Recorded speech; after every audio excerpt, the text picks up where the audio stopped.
2025년 7월 서울 한복판에서 벌어진 믿기 힘든 광경을 목격했습니다. 수십만 마리의 러브버그가 하늘을 덮었어요.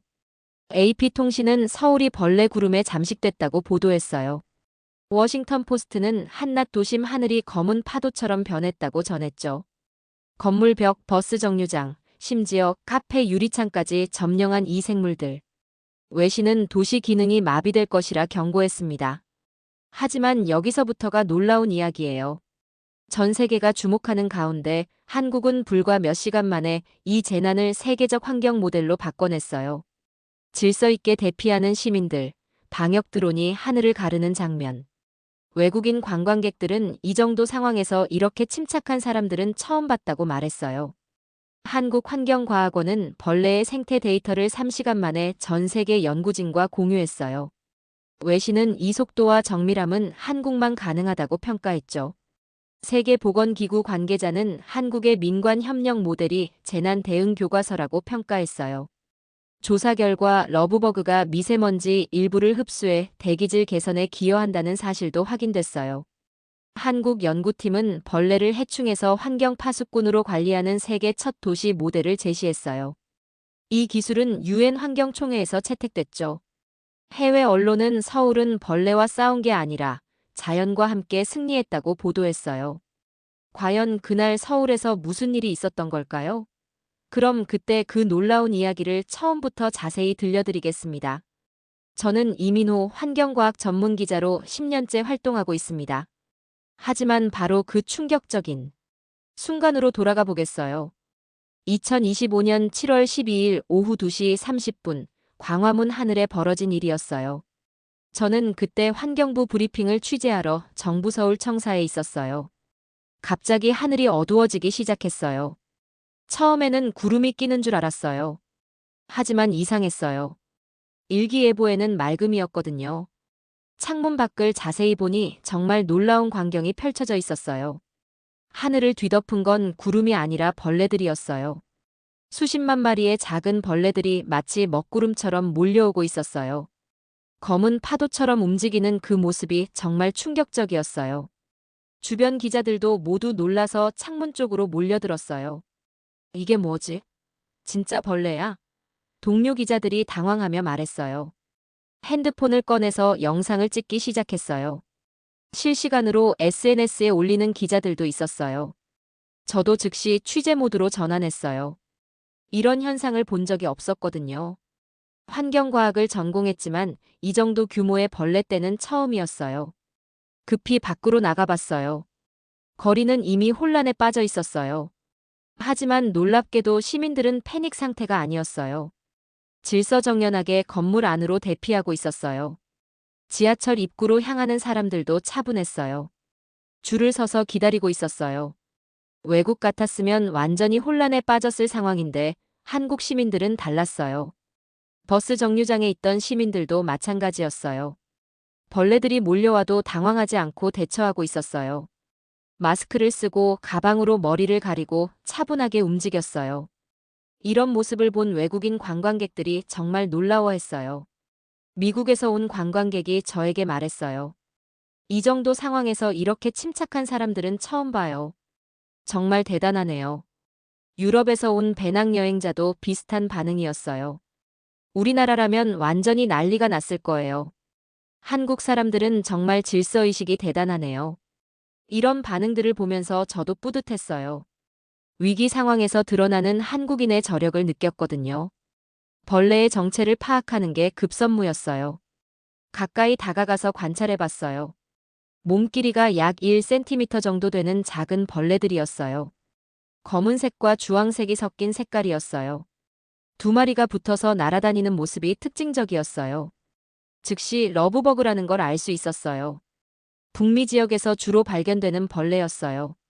한국에서는 거의 발견되지 않는 종이었죠. 그런데 어떻게 이렇게 많은 수가 서울에 나타난 걸까요? 게다가 이 정도 규모는 북미에서도 보기 드문 일이었어요. 뭔가 이상한 일이 벌어지고 있었어요. 기후변화와 관련이 있을 수도 있었어요. 아니면 다른 환경적 요인이 있을 수도 있었어요. 정확한 원인 분석이 필요했어요. 그때 휴대폰으로 긴급 재난 문자가 왔어요. 서울시 긴급경보 발령. 정체불명 벌레 무리 북상. 실내 대피 권고. 정부도 즉시 상황을 파악하고 대응에 나선 거였어요. 이런 신속한 대응도 인상적이었어요. 다른 나라 같았으면 몇 시간은 걸렸을 상황 판단을 몇 분 만에 해낸 거였어요. 뉴스 속보도 나오기 시작했어요. KBS, MBC, SBS 모든 방송사가 긴급 뉴스를 내보냈어요. 서울 도심의 정체불명 벌레떼 출현이라는 제목이었어요. 현장 리포터들이 실시간으로 상황을 중계했어요. 저도 소속 매체에 즉시 기사를 송고했어요. 하지만 정확한 정보 없이는 추측성 기사를 쓸 수 없었어요.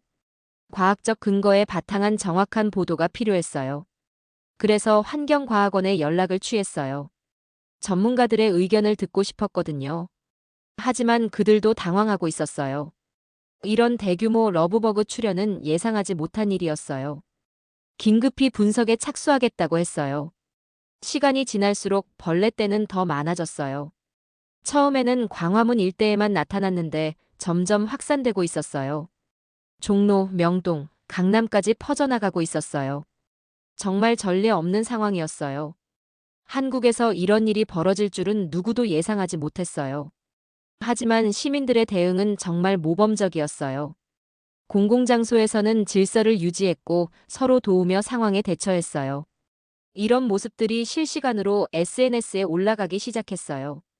벌레떼가 서울을 뒤덮은 지 1시간쯤 지났을 때 정말 놀라운 일이 벌어졌어요. 시민들이 찍은 스마트폰 영상들이 전 세계로 퍼져나가기 시작한 거예요. 유튜브, 틱톡, 인스타그램, 트위터까지 모든 소셜미디어가 서울 러브버그 영상으로 가득 찼어요. 처음에는 한국인들이 올린 영상들이었어요. 하지만 곧 외국인들도 관심을 갖기 시작했어요. 해시태그 서울버그어택이 전 세계 트렌드 1위에 올랐어요. 영상 조회수가 기하급수적으로 늘어났어요. 몇 시간 만에 수백만 뷰를 기록하는 영상들이 속출했어요. 특히 광화문 상공을 뒤덮은 벌레떼 영상이 화제였어요.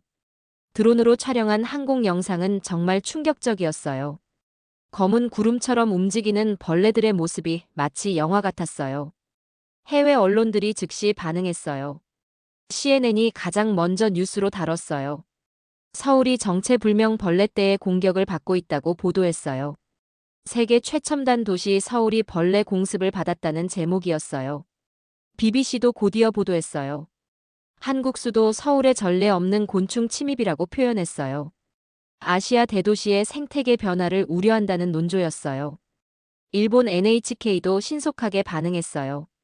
한국 서울에서 벌어진 이상 기후 현상이라고 분석했어요. 기후변화와 연관지어서 해석하는 기사였어요. 프랑스 FF페이는 더 극적으로 표현했어요. 서울이 곤충 구름에 휩싸였다고 보도했어요.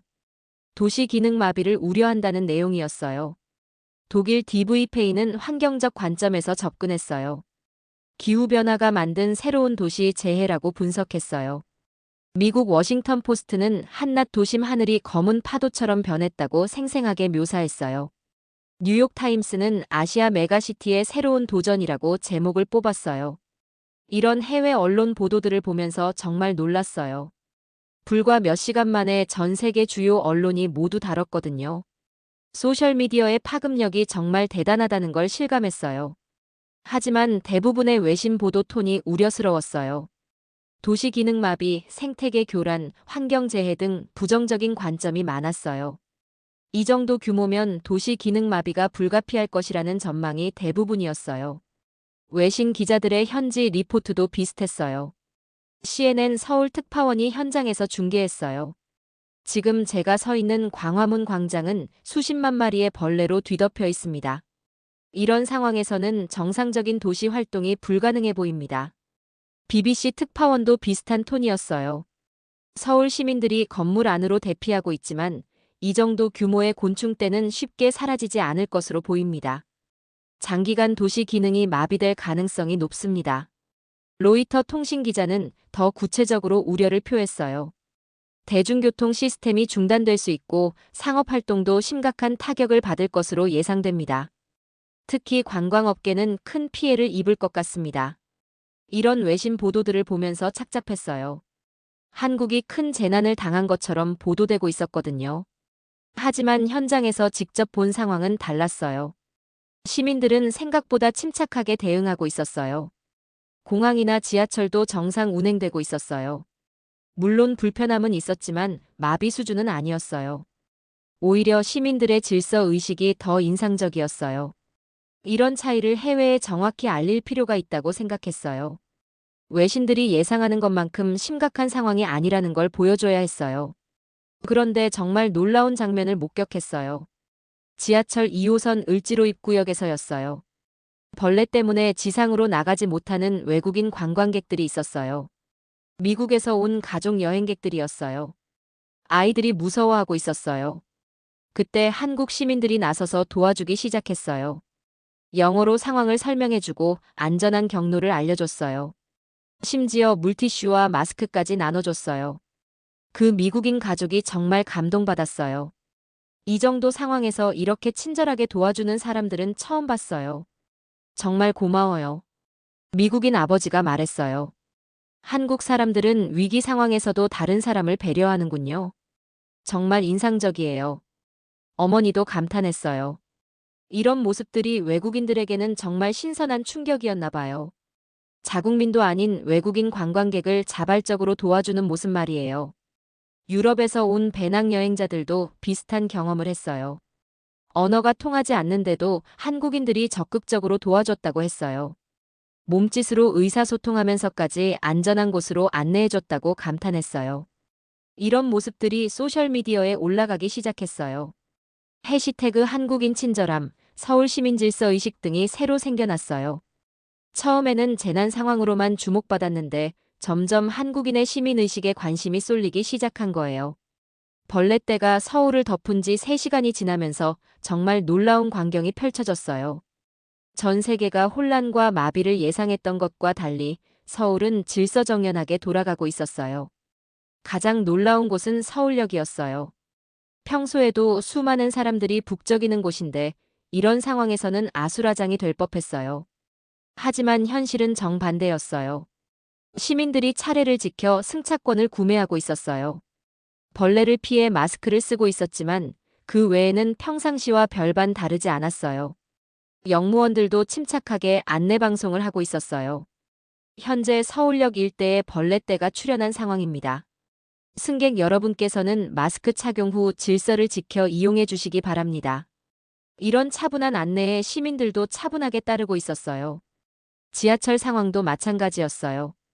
1호선, 2호선, 3호선 모든 노선이 정상 운행되고 있었어요.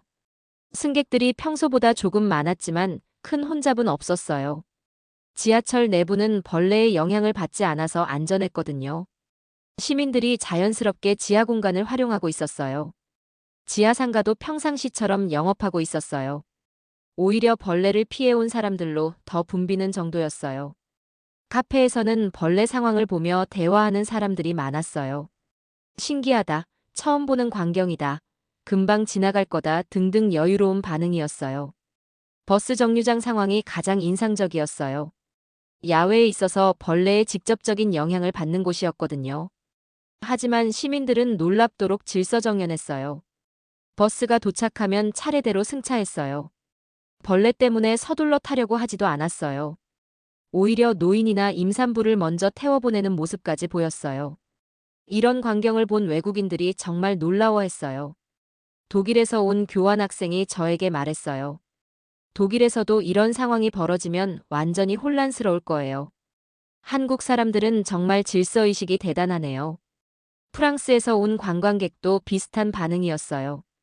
파리에서는 지하철 파업만 있어도 도시 전체가 마비되는데 한국은 이런 상황에서도 모든 게 정상적으로 돌아가고 있어요.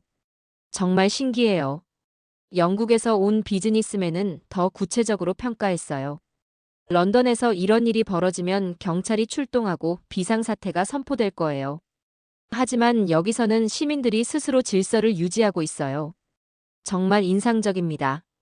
이런 외국인들의 반응이 소셜미디어에 실시간으로 올라가기 시작했어요. 해시태그 K질서가 급상승했어요. K-팝, K-뷰티에 이어 K-질서까지 한국의 새로운 문화 콘텐츠가 된 거예요. 틱톡에는 한국인의 질서의식을 보여주는 영상들이 쏟아졌어요. 벌레떼 속에서도 줄을 서는 한국인들. 양보하며 버스를 타는 모습들. 서로 도우며 상황에 대처하는 장면들. 이런 영상들이 전 세계적으로 화제가 됐어요.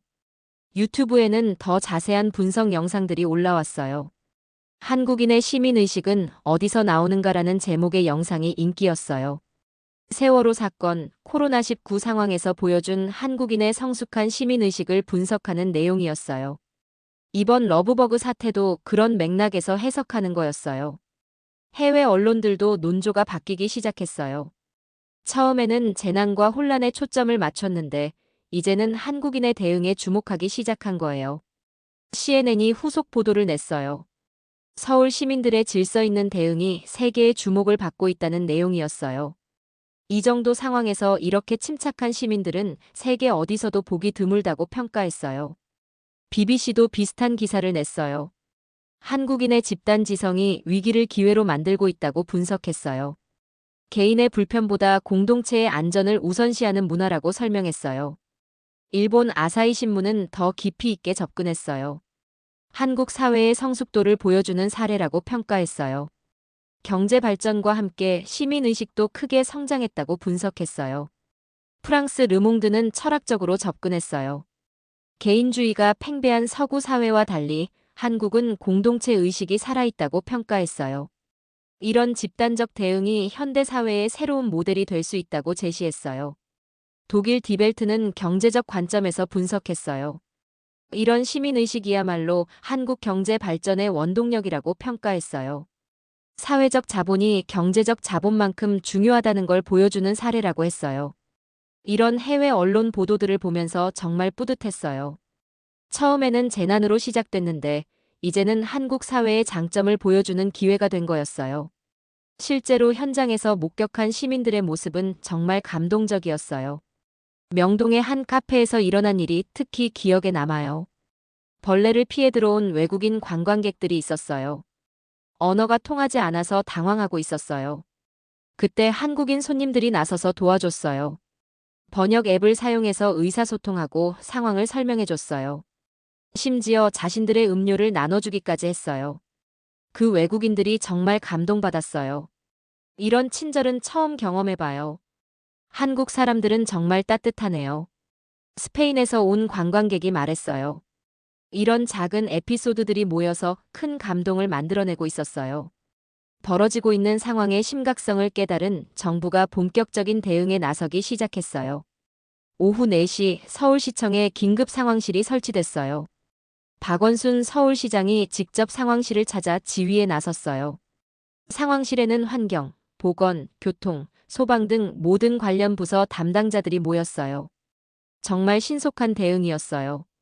사건 발생 후 불과 5분 만에 러브버그 전담 대책본부가 설치된 거였어요. 이런 신속함에 저도 놀랐어요. 다른 나라 같았으면 회의만 몇 시간 했을 상황이었거든요. 하지만 한국은 달랐어요. 즉시 행동에 나섰어요. 가장 먼저 한 일은 상황 파악이었어요. 서울시 전체에 드론 수십 대를 띄웠어요. 벌레떼의 이동 경로를 실시간으로 추적하기 시작한 거였어요. 드론에는 최신 카메라와 센서가 장착되어 있었어요. 벌레들의 밀도, 이동 방향, 속도까지 정확히 측정할 수 있었어요. 이 데이터가 실시간으로 상황실에 전송됐어요. 대형 스크린에 서울 전체 지도가 나타났어요. 벌개떼의 위치가 빨간 점으로 표시되고 있었어요. 실시간으로 움직이는 모습이 정말 첨단적이었어요. 마치 영화 속 장면 같았어요. 하지만 이건 실제 현실이었어요. 한국의 기술력을 보여주는 순간이었어요. 동시에 AI 기반 환경 분석 시스템도 가동됐어요. 기상청, 환경과학원, 농촌진흥청이 공동으로 개발한 시스템이었어요. 기상 데이터, 대기 상태, 생태계 정보를 종합 분석하는 거였어요. 벌레떼 출현의 원인을 찾기 위한 작업이었어요. 인공지능이 수만 개의 변수를 동시에 분석하기 시작했어요. 온도, 습도, 바람, 대기압, 미세먼지, 꽃가루 농도까지 모든 환경 요소가 분석 대상이었어요. 이런 체계적인 접근에 저도 감탄했어요. 과학적 근거 없이 추측으로 대응하는 게 아니라 정확한 데이터에 기반해서 움직이는 거였어요. 환경부에서도 전문가팀을 급파했어요. 곤충학자, 생태학자, 기후학자들이 현장에 도착했어요. 이들이 직접 벌레를 채집해서 분석하기 시작했어요. 현미경으로 관찰하고 DNA 분석도 시작했어요. 정확한 종 동정과 생태 특성 파악이 목적이었어요. 이런 다각적 접근이 정말 인상적이었어요. 단순히 벌레를 퇴치하는 데만 급급한 게 아니라 근본 원인을 파악하려는 거였어요. 과학적이고 체계적인 대응이었어요. 보건복지부에서는 인체 영향평가에 착수했어요. 러브버그가 사람에게 해로운지 긴급 검토했어요. 알레르기 반응, 호흡기 영향, 피부 접촉 시 반응 등을 조사했어요. 다행히 러브버그는 사람에게 직접적인 해를 주지 않는 것으로 확인됐어요. 단지 불편함만 줄 뿐 건강에는 무해했어요. 이 정보가 즉시 시민들에게 공개됐어요. 불안감을 해소시키기 위한 조치였어요. 정확한 정보 제공이 가장 중요했거든요. 교통공사에서는 대중교통 운영 상황을 점검했어요. 지하철, 버스, 택시 모든 교통수단의 운행 상황을 실시간 모니터링했어요. 다행히 큰 문제는 없었어요. 지하철은 완전 정상 운행이었고 버스도 약간의 지연만 있을 뿐이었어요. 시민들이 대중교통을 적극 활용하고 있어서 오히려 이용률이 높아졌어요. 이런 상황 대응이 정말 체계적이었어요. 각 부서가 자신의 역할을 정확히 알고 움직이고 있었어요. 중복이나 혼선 없이 효율적으로 대응하고 있었어요. 이런 모습을 본 외신 기자들이 놀라워했어요. 로이터 통신 기자가 저에게 말했어요. 이런 신속하고 체계적인 대응은 정말 인상적이네요. 우리나라 같았으면 아직 회의 중일 텐데요. AFP 기자도 비슷한 반응이었어요. 한국의 위기 대응 시스템은 정말 선진적이군요. 기술과 조직력이 완벽하게 결합된 것 같아요. 일본 교도통신 기자는 더 구체적으로 평가했어요. 일본도 재해 대응에는 자신 있다고 생각했는데 한국의 시스템을 보니 배울 점이 많네요. 특히 AI 활용이 인상적입니다. 중국 신화통신 기자도 감탄했어요. 중국도 비슷한 시스템이 있지만 이런 속도로 모든 부처가 협력하는 건 쉽지 않아요. 한국의 행정 효율성이 정말 대단하네요. 이런 외국 기자들의 평가를 들으면서 뿌듯했어요.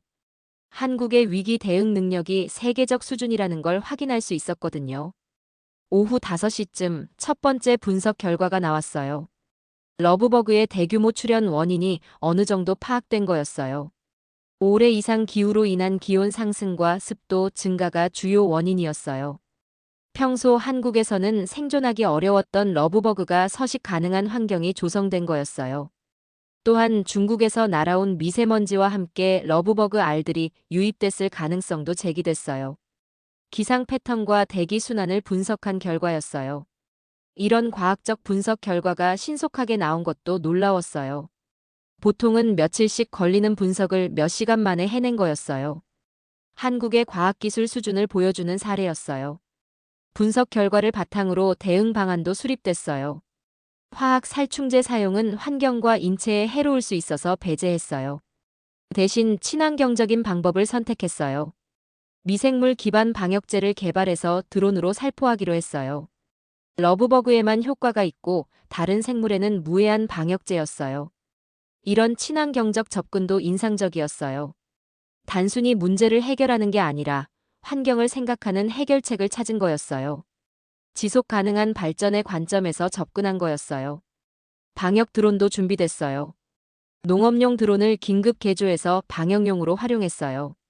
정밀한 살포가 가능한 최신 드론들이었어요. 바람의 방향과 세기까지 계산해서 최적의 살포 패턴을 설계했어요. 이런 기술적 완성도도 놀라웠어요. 하루 만에 이런 정교한 시스템을 구축한 거였어요. 한국의 기술 개발 속도와 적응력을 보여주는 사례였어요. 저녁 6시 본격적인 방역 작업이 시작됐어요. 하늘에 수십 대의 드론이 동시에 떠올랐어요. 정말 장관이었어요. 마치 미래 전쟁 영화 같은 장면이었어요. 하지만 이건 파괴가 아니라 구원의 미션이었어요. 시민들을 위험에서 구하는 작업이었어요. 방역 드론들이 하늘을 가르기 시작하면서 정말 놀라운 광경이 펼쳐졌어요. 한국의 과학기술력이 제대로 위력을 발휘하는 순간이었어요. 한국환경과학원에서 개발한 친환경 방역제가 핵심이었어요. 이 방역제는 러브버그의 생체 리듬만 교란시켜서 자연스럽게 분산시키는 원리였어요. 죽이는 게 아니라 흩어지게 만드는 거였어요. 정말 인간적이고 환경 친화적인 접근이었어요. 더 놀라운 건 이 기술을 개발하는 데 걸린 시간이었어요. 사건 발생 후 단 3시간 만에 완성된 거였어요. 기존 연구 데이터와 AI 분석을 결합해서 신속하게 개발한 거였어요. 이런 연구 개발 속도에 해외 전문가들이 정말 놀라워했어요. 미국 질병통제예방센터에서 파견된 전문가가 말했어요. 이런 속도로 방역제를 개발하는 건 정말 놀라워요. 미국에서도 최소 일주일은 걸릴 텐데요. 유럽질병예방통제센터 전문가도 감탄했어요. 유럽연합의 경우 각국 간 조율만 해도 며칠이 걸려요. 한국의 통합적 대응은 정말 효율적이네요. 일본 국립감염증연구소 전문가는 더 구체적으로 평가했어요. 일본도 과학기술 수준은 높다고 자부하지만 이런 현장 적용 속도는 따라가기 어려워요. 한국의 실용적 연구 능력이 정말 뛰어나네요. 이런 해외 전문가들의 평가를 들으면서 정말 자랑스러웠어요. 한국의 과학기술이 세계 최고 수준이라는 걸 확인할 수 있었거든요. 그런데 더 놀라운 건 따로 있었어요. 한국환경과학원이 이 벌레 생태 데이터를 전 세계 연구진과 실시간으로 공유하기 시작한 거였어요. 오픈 데이터베이스를 구축해서 누구든 접근할 수 있게 만든 거였어요. 이런 개방적 접근이 정말 인상적이었어요. 자국의 이익만 생각하는 게 아니라 전 지구적 관점에서 접근한 거였어요. 미국, 유럽, 일본, 중국의 연구진들이 즉시 이 데이터에 접속했어요. 러브버그 연구에 관심이 있던 전 세계 과학자들이 한국 데이터를 활용하기 시작한 거였어요. 실시간 국제 공동 연구가 시작된 셈이었어요. 하버드 대학교 곤충학과 교수가 화상으로 참여했어요. 한국이 제공한 데이터의 정확성과 완성도가 정말 놀랍습니다. 이런 수준의 실시간 생태 데이터는 처음 봅니다. 옥스포드 대학교 생태학과 교수도 찬사를 보냈어요. 한국의 데이터 수집 시스템과 분석 능력은 세계 최고 수준이네요. 이런 협력이야말로 과학의 진정한 가치입니다. 도쿄대학교 환경학과 교수는 더 깊이 분석했어요. 한국이 보여준 과학 외교는 정말 모범적입니다. 자국의 위기를 인류 공동의 학습 기회로 만든 거죠. 베이징 대학교 교수도 인정했어요. 중국도 비슷한 상황에서 이런 수준의 개방성을 보이기는 어려울 것 같습니다. 한국의 과학 철학이 정말 성숙하네요. 이런 국제적 찬사를 받으면서 한국의 위상이 더욱 높아졌어요. 단순히 문제를 해결하는 것을 넘어서 전 세계 과학 발전에 기여한 거였어요.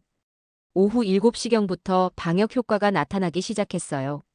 드론으로 살포한 친환경 방역제가 효과를 발휘한 거였어요. 벌레들이 서서히 분산되기 시작했어요. 집중적으로 몰려있던 벌레떼가 점점 흩어지는 모습이었어요. 실시간 드론 모니터링으로 이 과정을 생생하게 관찰할 수 있었어요. 상황실의 대형 화면에서 빨간 점들이 서서히 분산되는 모습을 볼 수 있었어요. 정말 과학적이고 체계적인 해결 과정이었어요. 외신 기자들이 이 모습을 보고 정말 감탄했어요. CNN 기자가 실시간 중계를 했어요. 지금 한국의 첨단 기술로 벌레 문제가 해결되고 있습니다. 이런 속도와 정밀함은 한국만 가능한 것 같습니다. BBC 기자도 비슷한 논조였어요. 한국이 보여준 과학기술 수준과 대응 능력은 정말 인상적입니다. 이런 종합적 접근은 다른 나라에서 찾아보기 어려워요. 로이터 기자는 더 분석적으로 접근했어요. 한국은 단순히 문제를 해결한 게 아니라 새로운 모델을 제시했습니다. 환경 친화적이면서도 효과적인 해결책이죠. 프랑스 AFP 기자도 철학적으로 접근했어요. 한국의 접근 방식은 자연과의 조화를 추구합니다. 파괴가 아닌 공존의 해법을 찾은 거죠.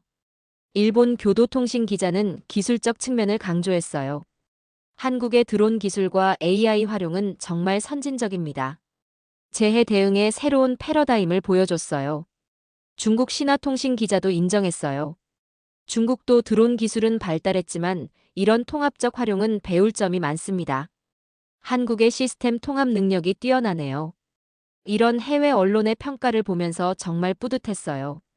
한국이 위기를 기회로 만들어내는 능력을 세계에 보여준 거였어요. 저녁 8시쯤 벌개 문제가 거의 해결됐어요. 대부분의 벌레들이 자연스럽게 분산됐어요. 서울 도심의 벌레 밀도가 정상 수준으로 돌아왔어요. 시민들이 다시 거리로 나오기 시작했어요. 카페와 상점들도 정상 영업을 재개했어요.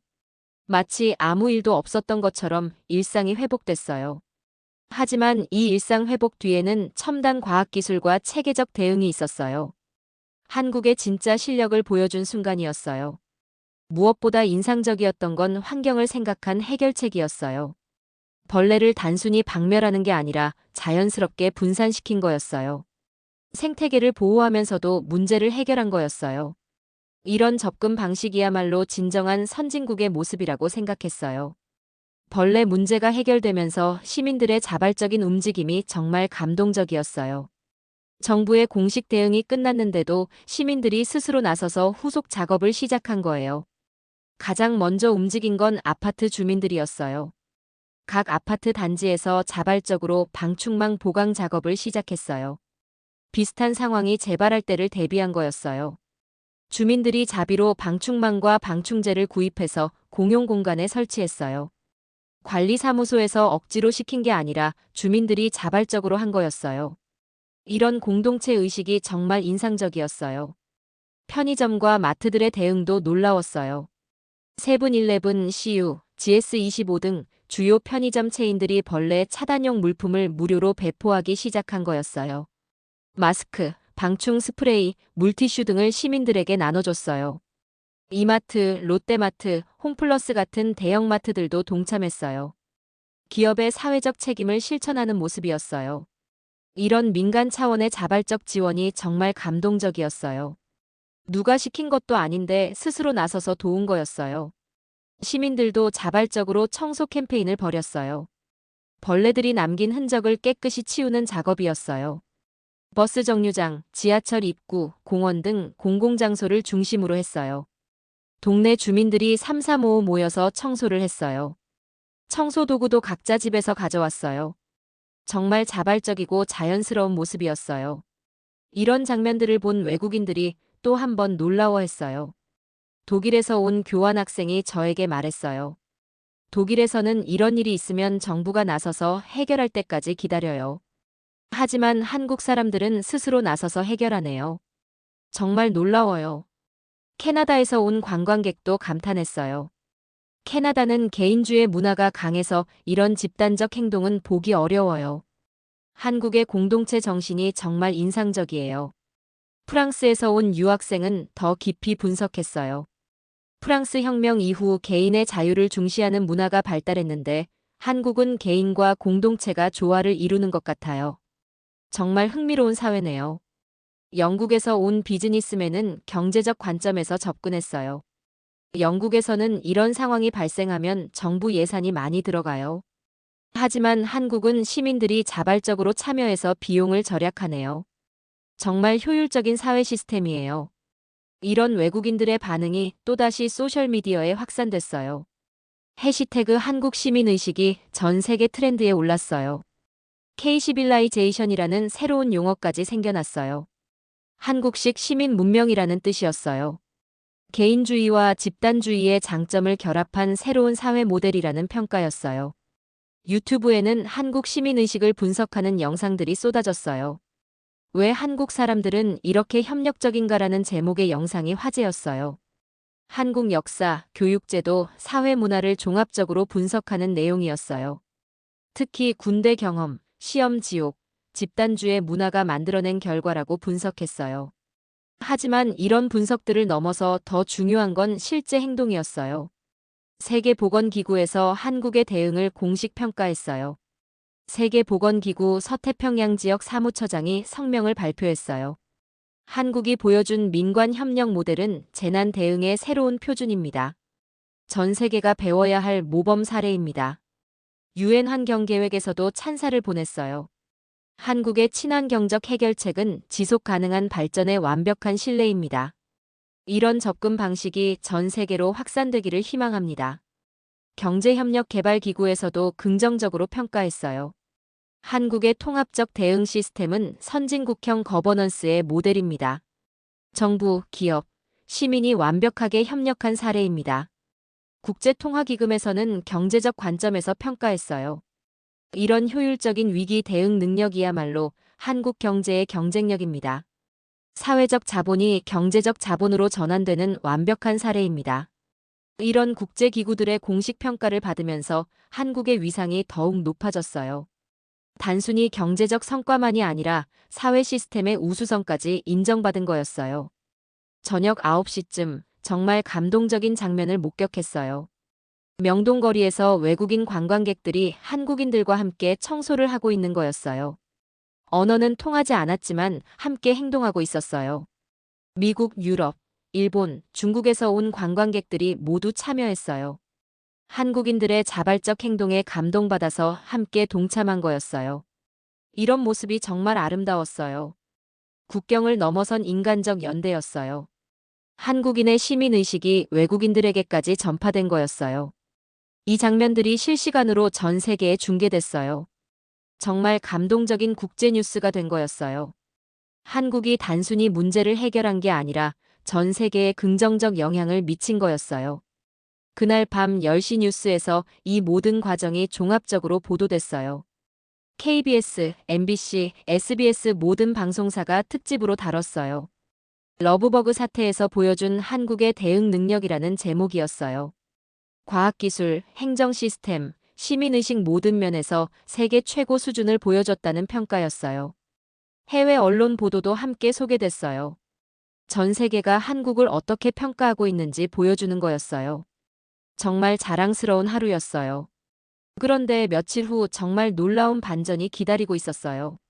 한국환경과학원의 추가 조사 결과 러브버그들이 의외의 영향을 미치고 있다는 사실이 밝혀진 거예요. 연구팀이 벌레들의 생태를 더 자세히 분석한 결과였어요. 러브버그들이 대기 중에 미세먼지 일부를 흡수하고 있다는 게 확인된 거예요. 정말 놀라운 발견이었어요. 해충으로만 여겨졌던 러브버그가 사실은 환경 정화에 기여하고 있었던 거예요. 연구를 주도한 김영호 박사가 설명했어요. 러브버그의 호흡 과정에서 미세먼지 입자들이 체내로 흡수됩니다. 특히 PM2.5 같은 초미세먼지에 효과가 있어요. 이런 발견은 전 세계 과학계에 큰 충격을 줬어요. 곤충을 이용한 대기 정화라는 완전히 새로운 개념이었거든요. 하버드 대학교 환경과학과에서 즉시 공동 연구를 제안해 왔어요. MIT 대기과학연구소에서도 협력 의사를 밝혔어요. 옥스포드 대학교, 케임브리지 대학교까지 관심을 보였어요. 전 세계 유명 대학들이 한국의 연구에 주목하기 시작한 거예요. 더 놀라운 건 실제 측정 결과였어요. 러브버그가 대량 출현했던 서울 도심의 미세먼지 농도가 평소보다 15% 감소한 거였어요. 이건 정말 의미 있는 수치였어요. 인공적인 방법으로는 달성하기 어려운 수준이었거든요. 김영호 박사가 더 자세히 설명했어요.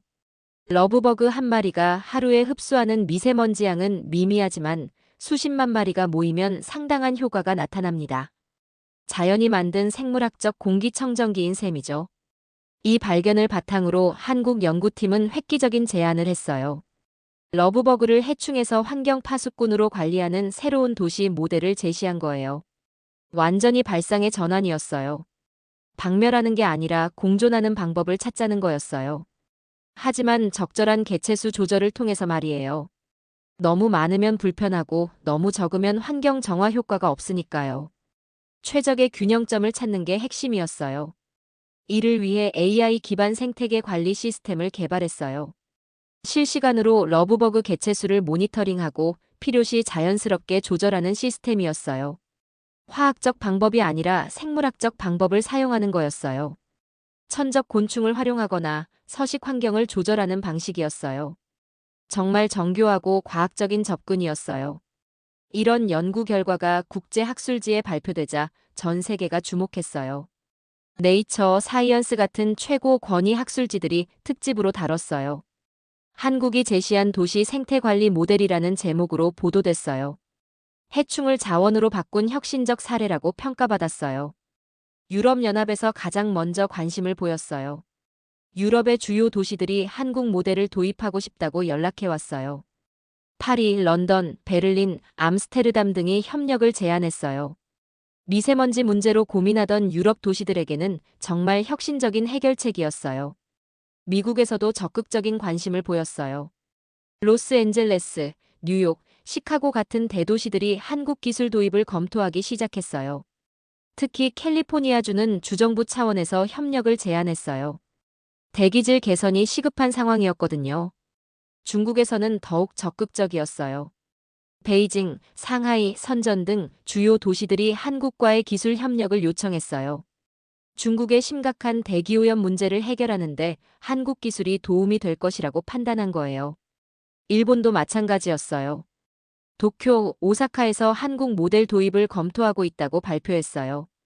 과거 경쟁 관계였던 일본조차 한국 기술을 인정한 거였어요. 이런 국제적 관심이 정말 뿌듯했어요. 한국이 환경 분야에서 세계를 선도하는 나라가 된 거였어요. 더 의미 있는 건 유엔에서의 반응이었어요. 유엔 환경계획에서 한국의 연구 결과를 공식 채택했어요. 지속 가능한 도시 개발의 새로운 모델로 인정한 거예요. 유엔 지속 가능 발전 목표 달성을 위한 혁신 사례로 선정됐어요. 유엔 환경총회에서 한국 모델이 정식 안건으로 다뤄지기로 했어요. 전 세계 환경부 장관들이 모이는 자리에서 한국이 발표하게 된 거예요. 정말 영광스러운 일이었어요. 한국의 환경 기술이 전 세계 표준이 되는 순간이었어요. 김영호 박사가 유엔 본부에서 발표했어요. 우리는 자연과 싸우는 게 아니라 자연과 협력하는 길을 찾았습니다.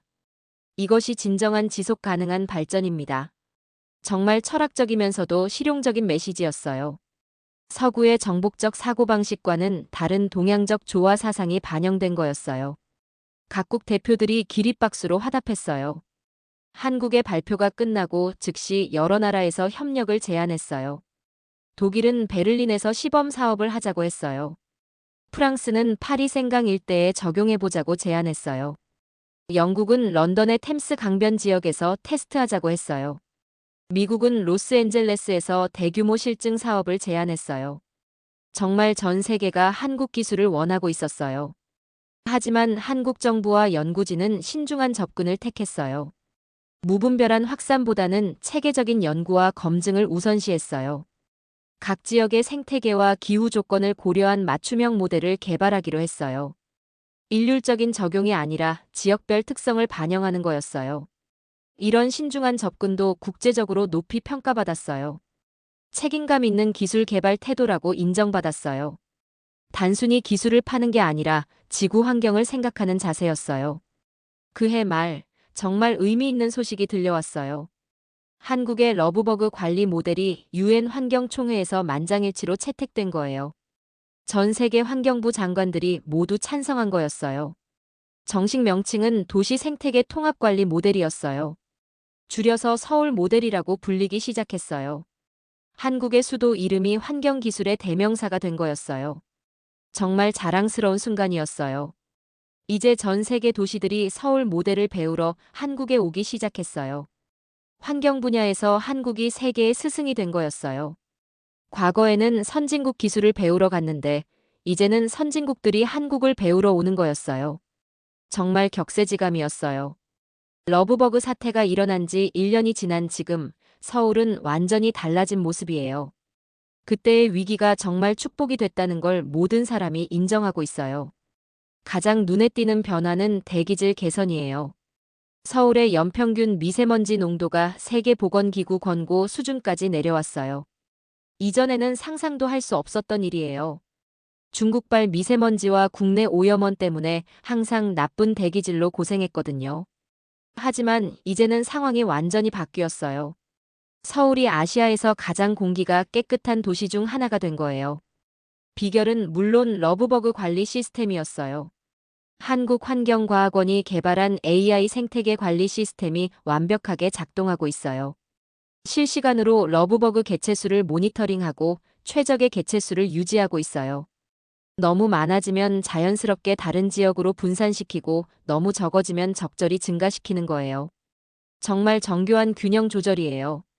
시민들도 이제는 러브버그를 친숙하게 받아들이고 있어요. 처음에는 불편해했지만 이제는 공기청정기 역할을 한다는 걸 알고 고마워하고 있어요. 아이들은 러브버그를 보면 환경 파수꾼이라고 부르기도 해요. 정말 인식이 완전히 바뀐 거예요. 해외에서 서울을 찾는 방문객들도 크게 늘었어요. 환경 관광이라는 새로운 관광 분야가 생겨났어요. 세계 최초의 생물학적 대기정화 도시를 보러 오는 거예요. 유럽, 미국, 일본에서 매년 수만 명의 환경 전문가들이 서울을 방문해요.